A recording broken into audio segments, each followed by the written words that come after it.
ஆமா அடிச்சு அப்படியே கையோட தூக்கி போட்டு கொண்டு வந்துருவான் வேமா வா. சரி வரேன். டே என்னையா இது ஆட்டோ எடுத்துட்டு வா, அப்படியே ஆட்டோல தூக்கி போட்டு கொண்டு வந்துருவான். ஆட்டோ சரி. அண்ணே பாண்டிக்கு வேலுக்கு ஏதோ பிரச்சனை போல, வேலை அடிக்கணும்னு சொல்றான். வா என்னன்னு போய் பாப்போம். ஏய் வண்டி எடுத்துட்டு வாடா. டேய் வேலு புறாம.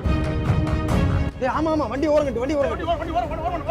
வேலு இங்க வாப்பா. என்னண்ணே இங்க வாப்பா.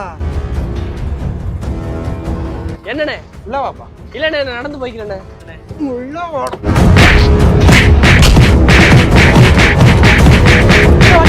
வண்டி.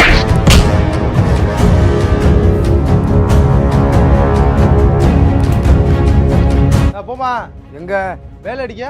அதான் அடிச்சாச்சு. யாரா அவன் இவ்வளவு அடிச்சுட்டு வந்திருக்க? என்ன வேலை அடிக்கணும்னு சொன்ன? ஏய் நாளைக்கு பங்குனி உத்தரத்துக்கு வேலை அடிக்கணும்னு சொன்னேன்டா.